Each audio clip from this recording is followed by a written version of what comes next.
नमस्कार विद्यार्थियों। महाकवि सूरदास द्वारा रचित सूरसागर सार से ये संकलित व्याख्याएं हैं। प्रस्तुत जो पद है वो विरह वर्णन से संबंधित है। यहाँ कृष्ण के मादक आकर्षण और उसके प्रभाव का वर्णन करती हुई गोपियाँ भ्रमर के माध्यम से उद्धव से कहती हैं कि मधुकर श्याम हमारे चोर, मन हर लियो तनक चितवन में चपल नैन की कोर, पकड़े होते हृदय और अंतर प्रेम प्रीति के जोर, गए छड़ाई तोरि सभी बंधन दे गए हसनी अंकोर, चौक परी जानत निस बीती दूत मिल्यो एक भोर, सूरदास प्रभु बरबस लूट्यो नागर नवल किशोर। अंकोर माने भेंट देना, तोहफा देना या उपहार। भोर माने भ्रमर, नागर माने चतुर। नैन की कोर माने नेत्रों के कोने से या नेत्रों के चितवन से। तो गोपियाँ कहती है, हे मधुकर श्याम हमारे चोर, कृष्ण हमारे चोर हैं। तो और उन्होंने मन हर लियो तनक चितवन में चपल नैन की कोर, कि उन्होंने अपनी मधुर छवि से और चंचल नेत्रों की चितवन से, चपल चंचल नयन की कोर नेत्रों की चितवन से, नेत्रों के कटाक्षों से मन हर लियो, कि हमारे मन का हरण कर लिया, मन को चुरा लिया, तनक चितवन में जरा सी देखने में, कि श्री कृष्ण ने अपनी मधुर छवि और अपने चंचल नेत्रों के चितवन से अर्थात अपने कटाक्षों द्वारा हमारे मन का हरण कर लिया। जब उन्होंने हमारे मन को हर लिया, हमारे मन को चुरा लिया, तो हमने भी उन्हें प्रेम और स्नेह के बल से पकड़कर अपने हृदय के भीतर बंद कर लिया। तो गोपियाँ कहती हैं कि पकड़े होते हृदय और अंतर प्रेम प्रीति के जोर, कि जब श्री कृष्ण ने हमारे हृदय को चुरा लिया, हमारे मन को अपने वश में कर लिया या हर लिया, तो हमने भी उसको पकड़ लिया होते हृदय और अंतर, के अपने हृदय के अंतर में किससे प्रेम और प्रीति के बल पर हमने उनको अपने हृदय में दृढ़तापूर्वक बांध लिया, अर्थात उनकी उस रूप मूर्ति को अपने हृदय में दृढ़ता के साथ स्थापित कर लिया। गए छणाई तोर सब बंधन दे गए हसनी अकोर, लेकिन वो कृष्ण बहुत अधिक चतुर और शक्तिशाली निकले, कि वो बहुत अधिक चतुर निकले, बहुत अधिक निर्मोही निकले और शक्तिशाली निकले, कि वो गए छाड़ी तोड़ सभी बंधन, कि वो हमारे सारे प्रेम के स्नेह के सारे बंधनों को छोड़ करके, छिन्न भिन्न करके और स्वयं को हमारे बंधन से छुड़ा ले गए, कि छुड़ा करके चले गए, और बदले में क्या दे गए, कि दे गए हंसनी अकोर, और बदले में वो हमको भेंट स्वरूप, हमको तोहफे के रूप में अपनी हंसनी माने अपनी मुस्कुराहट, अपनी मुस्कान दे गए। अर्थात कि उन्होंने हमारे प्रेम पास से स्वयं को मुक्त कर लिया और मथुरा जाते समय हमारी ओर मंद मुस्कान के साथ देख करके वो चले गए। कि आज तक हम तो उसी अवस्था में जी रही हैं कि हम तो कृष्ण ने हमारे हृदय को चुरा लिया, लेकिन बहुत अधिक निर्मोही निष्ठुर बन के हम अपने आप को उस प्रेम बंधन से मुक्त नहीं कर पाए, और हमने भी कृष्ण को अपने स्नेह और प्रेम में बांध करके उनकी मूर्ति को, उनकी रूप छवि को अपने हृदय में स्थापित कर लिया। लेकिन कृष्ण इतने निर्मोही निकले कि गए छड़ाई तोड़ सभी बंधन,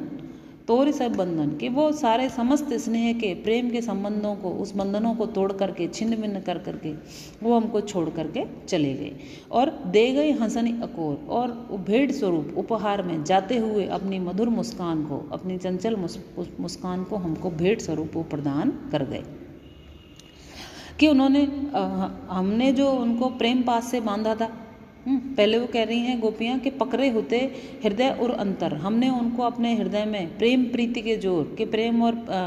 प्रीति के विश्वास के बंधन में हमने उनको बांध रखा था, लेकिन वो कृष्ण जो है वो सारे बंधनों को तोड़ करके चले गए और भेंट स्वरूप हमको अपनी मधुर मुस्कान दे गए। तो उन्होंने हमारे प्रेम पास से स्वयं को मुक्त कर लिया और मथुरा जाते समय हमारी ओर मंद मंद मुस्कान को देख करके वो चले गए। चौक परी जानत निस बीती दूत मिल्यो एक भोर, सूरदास प्रभु बरबस लूट्यो नागर नवल किशोर। फिर कहते हैं सूरदास जी, फिर लिखते हैं कि जब वे तनिक मुस्कुराकर हमारा सर्वस्व लूट करके ले गए, जब वो चले गए यहाँ से, तब तक तो हम उस निंद्रा में ही डूबी हुई थी, कि जब वो कृष्ण हमको छोड़ करके चले गए, सारे बंधनों को तोड़ करके जब वो चले गए, तब हमारी मोह निद्रा भंग हुई। कि चौक परी जानत निश बीती, कि जब हमको होश आया तो प्रातःकाल होते ही, और ये रात्रि व्यतीत हो गई तो रात्रि व्यतीत हुई तो प्रातःकाल हमको दूत मिल्यो एक भोर के उद्धव, भोरे रूपी दूत अर्थात उद्धव के दर्शन हुए कि जो हमसे हमारी बची हुई एकमात्र निधि कि प्रभु बरबस लूटे और नागर नवल किशोर कि वो भी एकमात्र जो श्री कृष्ण की याद है, उनकी स्मृतियां हैं, उनको छीनने के लिए यहाँ पर चले आए हैं। तो सूरदास के अनुसार गोपियाँ ये कहती हैं कि उस चतुर रसिक शिरोमणि कृष्ण ने हमें हर तरीके से लूट कर विवश कर दिया है कि बरबस बलपूर्वक लूट करके नागर नवल किशोर कि उस चतुर चंचल उस रसिक चतुर शिरोमणि श्री कृष्ण ने हमको हर तरीके से विवश कर दिया, हर तरीके से अपने वश में कर लिया है। एक तो वो हमारे हृदय में पहले बसे और हमको अपने प्रेम बंधन में बांध लिया और हमने उनको बांधने के प्रयत्न किए, लेकिन वो सारे बंधनों को छुड़ा करके चले गए। हम उसी भ्रम में आज तक जी रहे थे और जैसे ही हमारी वो मोह की निद्रा टूटी, ये चौंक के जब हमको इस जानत के चौंक करके जब हमको इस बात का आभास हुआ, निसी बीती रात्रि जब व्यतीत हुई, दूत मिल्यो एक भोर, तो हमको एक दूत जो है वो प्रातःकाल एक दूत भ्रमर के रूप में मिला। वो कौन थे? वो उद्धव थे जो हमारी वो क्या करने आए थे कि वो उद्धव भी वही कृष्ण के दूत थे जिन्होंने हमारे साथ ऐसा अन्याय किया, जैसा उन्होंने ऐसा हमको विवश किया कि सारे बंधन तोड़ करके वो चले गए। वैसे ही उद्धव अब हमको मिले संदेशवाहक के रूप में कि वो भी जो बची कुची कृष्ण की स्मृतियां थीं, जिन स्मृतियों के सहारे आज हमारे प्राण जो है सुरक्षित हैं, उन स्मृतियों को मिटाने के लिए आ गए। ये दोनों मित्र एक जैसे ही हैं कि कृष्ण की याद को छीनने के लिए भी यहाँ चले आए। तो सूरदास ये कहते हैं कि गोपियाँ कह रही हैं कि हर तरीके से उस चतुर रसिक शिरोमणि कृष्ण ने हमको लूट करके विवश कर दिया है कि पहले तो स्वयं चले गए और जब हम उनकी यादों के सहारे जीवित रहने का प्रयत्न करते हैं तो अब हमको ये भ्रमर रूपी जो दूत है वो उद्धव ज्ञान योग का उपदेश देने के लिए भेज दिया है। तो हमारी अवस्था मरणासन्न हो गई है, हम किसी भी स्थिति में अब जीवित रहना नहीं चाहते हैं कि ये हर तरीके से हमको लूट रहे हैं, हर तरीके से विवश कर रहे हैं। गोपियाँ कृष्ण की मंद मुस्कान को, जिसने उन्हें मोहित कर रखा था,